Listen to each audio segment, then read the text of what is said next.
What's up, everybody? It's Boxing IQ here, coming at you with another prediction video. This one for the co-main event of the Mayweather-Alvarez card. Um, and finally, we have two of the best in the light welterweight division fighting each other. Or actually, let's make the case the two best in the light welterweight division. We have Lucas the Machine Matthysse versus Danny Swift Garcia. And this division, the 140-pound division, has been my favorite, at least in the last, 3 or 4 years, just because you've had the best fighting the best. I mean, with this fight, Ortiz, Peterson, Maidana, Amir Khan, Brandon Rios, Mike Alvarado, I mean, the best have fought in each other, and that's what makes this division so good, and it continues. And I'm hoping that the winner of this fight is going to fight the winner of the Provodnikov versus Alvarado, because then we would have the true kingpin of that division, which rarely happens. So that would be pretty cool to see. So first we got Lucas Matthysse, 34-2 with 32 KOs versus Danny Garcia, who's 26-0 with 16 knockouts. And a lot of people are making their predictions saying that Matthysse is just going to walk over and knock out Danny like it's nothing.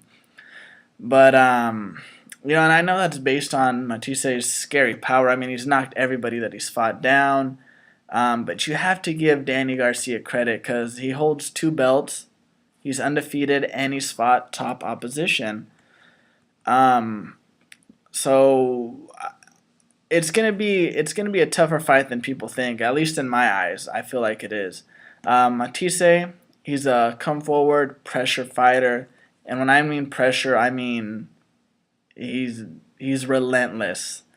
And some of the interviews that I've seen,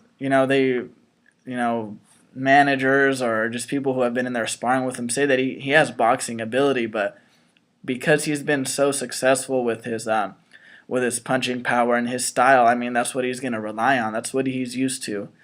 And, that's why we love him, because he comes to take your head off and no prisoner style. So the one thing that I have noticed after his couple losses against Judah and Alexander, I've noticed that Matthysse has started, after working with like Sergio Martinez and his trainer, he's coming behind a jab, working on his sharpness, and because he's not the fastest guy, he's not the tallest, I think he's only 5'6", so he has shorter arms, that he has to rely on timing in this fight. I mean, timing is something that's going to beat speed, so that's what he's going to need in this fight. I do feel like one of his weaknesses is just like every pressure fighter, every big puncher who comes forward, somebody who boxes you is going to give you problems. I mean, you saw that in the Judah fight, the Alexander fight, his 2 losses, and even in the Humberto Soto fight when Soto was moving around, throwing combinations. I mean, it gave him problems for a little bit until Matthysse sucked him into the firefight. Someone who moves around is going to make his punch output drop, and he's going to be tracing you around, and that's something that's not good for him. But anybody who comes forward at him, who comes in and actually trades with them, they're getting KO'd.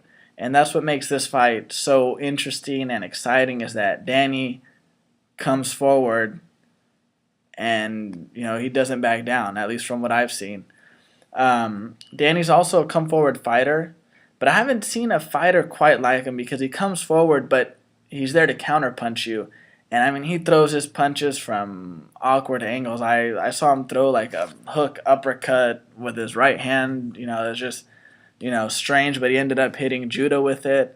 I mean, he's a awkward fighter, but I feel because he's not lightning fast, he's not super athletic, and his style, is a little awkward. That's why he's not given the credit he deserves. But against the top opposition, I mean, Morales, Khan, Judah, Holt, who else has he fought? Arnaudis.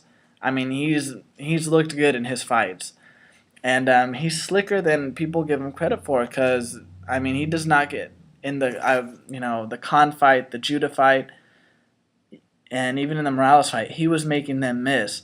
I think one thing, he gets busted up easy because he's light skinned, and when somebody headbutts you, somebody elbows you, it's gonna show.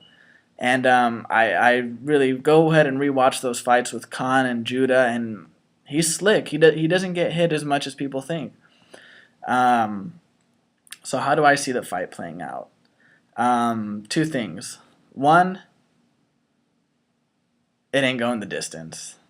Um, Two, when you get two fighters who are at the top of their game in their prime, both at the top of the division, and both looking to get those title belts to see who is the best in that division, it's going to make for an exciting fight. So I'm rolling with Matthysse in this fight, not because he's going to walk over Danny, but for two reasons. One is I've never seen him hurt.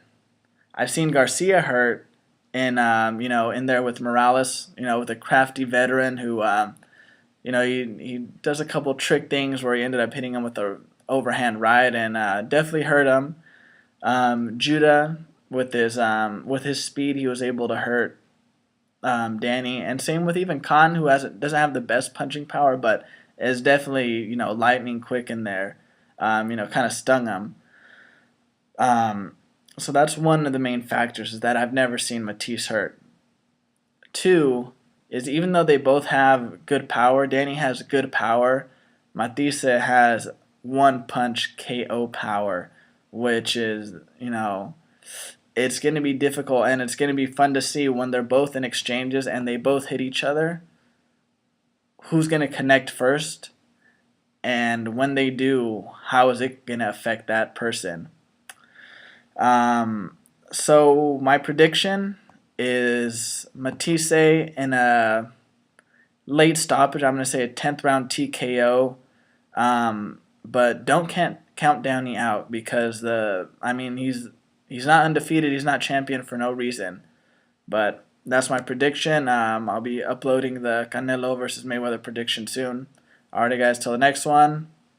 Have a good one.